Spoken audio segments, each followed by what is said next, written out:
there was no mortar left. I mean, it was a derelict building, certainly. So we, by that time, had put on the roof and had it secured that way. Cleaning it up was a massive amount of work.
We have started a foundation which is to promote historic preservation. We want to be involved in that process. This project, the Klostermann Building, has encouraged us to be more involved in historic preservation. Marianne was on the committee at the university that set up the historic preservation program. I must admit that I've become more and more interested in historic preservation. I think there's a natural tendency to become more interested in some of that as you grow older. And we want to give back to the community. We want to help preserve some of those things. Cape has some interesting, wonderful stories to tell. I think we want to try to preserve some of that. We hope we can encourage him to keep what we have and use them in important ways. So we set up a foundation in 2012. Cape has been very good to us, I think, and we want to hopefully contribute back something to its future. I think buildings like this are really why we've done that, and it is the core of our mission to, I think, save some of these buildings so they can be enjoyed by future generations, and future generations will better understand how we got here. Sort of without realizing it, you were up into like 5 buildings by then. Bert talked about giving back to the town, and I think that is sort of what's happened in all of the buildings with the foundation. I think the mission is to support the foundation. Louis F. Klostermann built this building. He was born in Germany in 1837. Came to America in the late 1850s, went to Cincinnati first and worked in a dry goods store there for a fairly short period of time, a couple of years maybe, and then came to Cape Girardeau in 1860. He joined a volunteers regiment in September of 1862, went to the Vicksburg area in December, joined up with General Grant, ended up being wounded in Battle of Chickasaw Bayou, which was a part of the Vicksburg battles. He was shot in the groin, which made it very difficult. He did survive, tried to stay in, but he had problems riding horses, moving, and so on. He wrote to General Grant then he wanted to resign for medical reasons. They gave him a medical discharge in April of 1862. He came back to Cape and was appointed postmaster. He also ran a book and stationery store, then bought the B store, the building that was on the north of this building, which ended up burning in 1989. The last tenant was Uncle Ralph's Furniture. But that was the home of the B store, which became a well-respected store, a very profitable store. He was one of the investors in the Cape Girardeau Building and Loan Association, which was founded in 1882 with a number of prominent Cape Girardeau citizens involved in that. And then he built this as the first commercial block in Cape. That was in 1905. That's why it went on their National Register as the Klostermann Block. He had a shirt factory here. This building was a strictly commercial building, rented for commercial purposes. It had a number of tenants, including an advertising agency, the city water department, Bluff City beer distributing, car dealership, all kinds of things. The upstairs, there was a number of rooms that were rented out kind of as like a hotel, and that went on for many years. So a number of different businesses were in here. It really was never offered for sale, but when we would come back and forth from the lake and we would look at the front of this building and think of what it could be. We used to stop in front of the building sometimes and just look at it and think that it could be a magnificent front.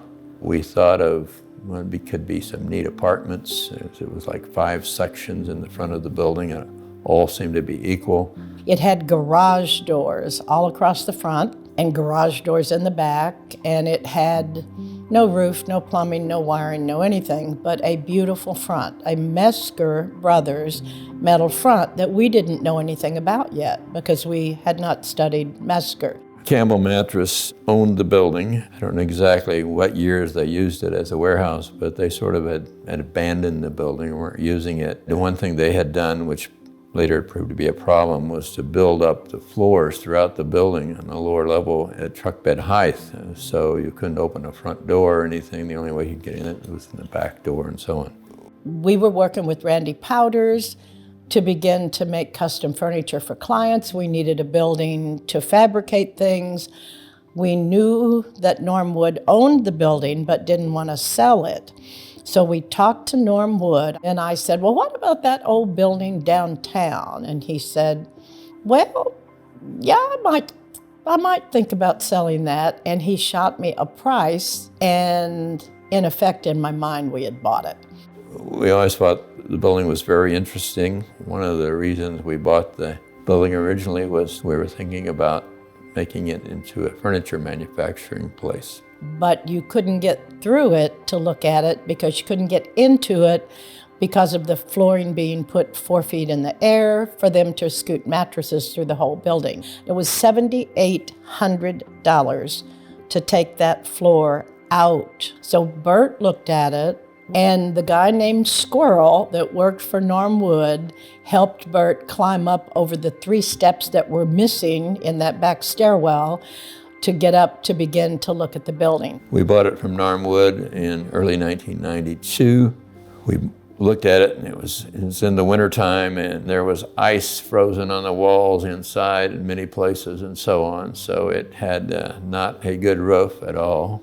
In fact, it had no heat, no plumbing, minimal electricity, but we could see potential in it.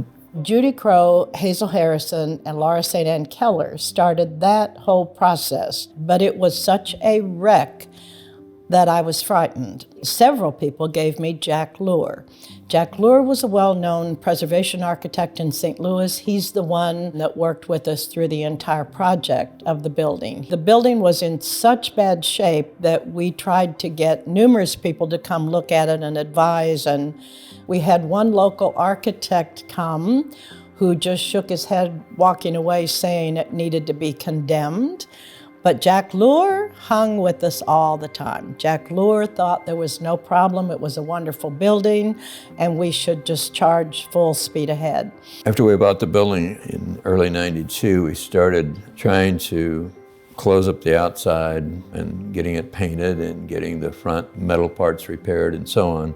And then starting on the north end of the building, getting it ready for Molly's and working on the apartment upstairs. We did those in 92, 93. Molly's opened July of 93. In 94, we built the stairway on and the back, the deck, and renovated the back apartment. Someone moved in there in November 94. Jack loved it. He drew plans for the garden in the back. My company would do the interior floor plans and place the furniture, and then Jack would do the legal plans. So we worked with him through the whole process. And Ken Bender turned some balusters, handmade balusters, primed and painted them, and installed them. So, there was always somebody trying to help. Then the next person that came along was Patrick Steele, and he was finishing a master's degree in ceramics and came and lived in our cottage for almost 2 years and worked on scaffolding with no heat in the building and no bathroom for almost 2 years, with me bringing him meals most of the time. And he tuck pointed the building by hand, inside and out, single-handedly. The other thank you that we probably need to give is the bank. They loaned us $350,000 to redo the building with the faith that we were going to do it and succeed. We're forever, eternally thankful to the bank for allowing, for seeing that as a good opportunity. The garden kind of came after we did the inside and everything, and we took a break and didn't do anything for a couple of years. Then we finally decided to start the next section, which was Marianne's gallery design business. And that was in the middle of the building, and we did that in 96 and mainly in 97, finished that up. I loved having my gallery here. It was my favorite space ever. I had several locations, but the Kelson Gallery was in that center portion that was 13 South Spanish. We'd have spillover from the gallery in what we called the chocolate room, and we loved that. And that was the area that became Celebrations downtown, and it is still at this time. And then we took another breather for a while. We had done some work in the middle of that southern section on the lower level. And then Dalhousie, when they opened in 2002, then they did not have a clubhouse, and so they came to us and wanted to rent the south end and have it called Dalhousie Downtown, and that would be their clubhouse till they could get one built out on the property. So we really had to rebuild that whole south end and change the front, take out the big garage doors that they had put in, and they then moved in 2003.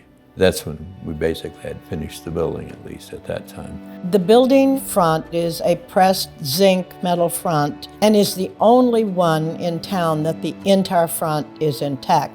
They are relatively rare. There is a group that documents and gives a number all across the country to all Mesker-fronted buildings. They were the Mesker brothers. They functioned out of St. Louis, and they did complete fronts like we have, or small sections of front. Then they also made atriums, and we feel fairly certain that in the upstairs of my gallery, we also have a Mesker atrium. It's exactly like their booklets and their drawings, and they did the entire metal front. So we think that we have, a double component of Mesker in the building, and that's been a very important reason to save the building, because it's the only one in town. We bought the place. Some people, I think, thought we were crazy, but it's turned out to be a wonderful thing. It's been an important part of our lives. We have a lot of memories from here, and I think people have appreciated the place, and it's been a great experience. It's been an important part of our lives. The things that we need to say about the building will be related to the town and the assistance and the interest and the support that the town has given, because we couldn't have done it without them. So that is extremely important to me.